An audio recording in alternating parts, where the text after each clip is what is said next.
अस्सलाम वालेकुम दोस्तों, welcome to a new video. क्या आपको पता है एक छोटी सी सेल लाइन ने साइंस की दुनिया में तहलका मचा के रख दिया, जिसने पोलियो वैक्सीन से लेकर कोविड तक हर मौके पे जान बचाई।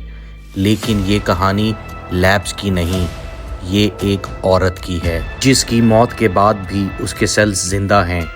है ना सनसनीखेज? आज हम बात करेंगे इमॉर्टल हीला सेल्स की। हीला सेल्स जो हमेशा जीते रहते हैं बिना मरे। लेकिन सवाल ये है, ये सेल्स आए कहाँ से और इनके पीछे की कहानी इतनी शॉकिंग क्यों है? चलें इस राज का पर्दा खोलते हैं। साल 1951 और अमेरिका का शहर बाल्टीमोर। एक 31 साल की अफ्रीकन अमेरिकन औरत हेनरीटा लैक्स सर्वाइवल कैंसर से जंग लड़ रही थी। डॉक्टर्स ने उसके सेल सैंपल्स बायोप्सी के गर्ज से लिए, लेकिन जब उन्हें माइक्रोस्कोप के नीचे देखा गया तो डॉक्टर्स हैरान रह गए। ये सेल्स सिर्फ जिंदा नहीं थे, बल्कि ये तेज रफ्तारी से भाग भी रहे थे। डॉक्टर्स ने ये सेल चुपके से हार्वेस्ट कर लिए। ये आज तक जिंदा हैं, 70 साल से भी ज़्यादा। इनको कहते हैं हीला सेल्स। हेनरीटा की फैमिली को पता भी नहीं था कि उनकी माँ के सेल्स को बेचकर साइंस रेवोल्यूशन आ गया है। आज तक 50 मिलियन टन हीला सेल्स बन चुके हैं। इनकी कीमत है $10 बिलियन। पर ये कैसे मुमकिन हुआ? नॉर्मल सेल्स 40 से 50 बार डिवाइड होकर मर जाते हैं, लेकिन हीला सेल्स इमॉर्टल हैं। क्यों? नॉर्मल सेल्स में क्रोमोसोम्स के एंड पर टीलोमेर्स होते हैं जो हर डिवीजन के साथ छोटे होते जाते हैं, पर हीला सेल्स में टीलोमेर्स एंजाइम एक्टिव है जो इन्हें एंडलेस फ्यूल देता है मल्टीप्लाई होने के लिए। कैंसर सेल्स की तरह ये कभी नहीं रुकते।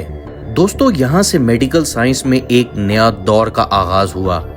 इन सेल्स ने क्या किया? 1954 पोलियो वैक्सीन, 1960 स्पेस में सेल्स को भेजा गया रेडिएशन स्टडी के लिए, 1984 सर्वाइवल कैंसर में HPV वायरस का लिंक दरियाफ्त हुआ।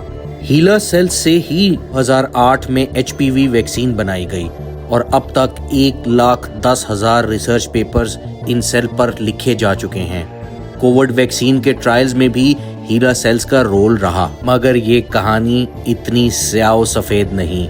हेनरीटा की फैमिली को 1975 में पता चला जब साइंटिस्ट्स ने उनसे DNA स्टडी के लिए कांटेक्ट किया। उनकी आंखों में सवाल था, क्या मेरी माँ की रूह भी इन सेल्स में कैद है? क्या किसी इंसान के सेल्स बिना उसकी इजाज़त के इस्तेमाल किए जा सकते हैं? इखलाकी पहलू से देखें तो ये सवालात आज भी साइंस रिसर्च पर एक सवाली निशान है। हेनरीटा लैक्स ने कभी परमिशन नहीं दी थी कि उसके सेल्स इस तरह इस्तेमाल किए जाएं। उसके घर वालों को भी नहीं पता था। एक औरत जिसकी मौत 1951 में हो चुकी थी, उसके जिस्म के हिस्से दुनिया भर की लेबॉर्टरीज में रिसर्च के लिए यूज हो रहे थे।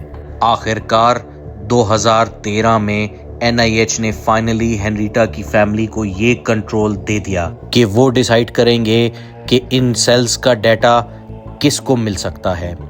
पर आज भी हीला सेल्स बेचे जाते हैं, $600 की एक वाइल। क्या ये इंसानियत के खिलाफ है या साइंस के लिए कुर्बानी ज़रूरी है? सोचें ज़रा, अगर हेनरीटा के सेल्स ना होते तो क्या हम cancer therapies, IVF, gene mapping तक पहुंच पाते? 1951 में कंसेंट का कॉन्सेप्ट ही नहीं था, स्पेशली अफ्रीकन अमेरिकन पेशेंट्स के लिए। लेकिन आज हेनरीटा की लेगेसी हमें सिखाती है साइंस और इंसानी हकूक के दरमियान एक पतली लाइन है, और हीला सेल्स सबसे बड़ा सबूत हैं। दोस्तों, ये थी कहानी एक औरत की जो मरकर भी अमर हो गई।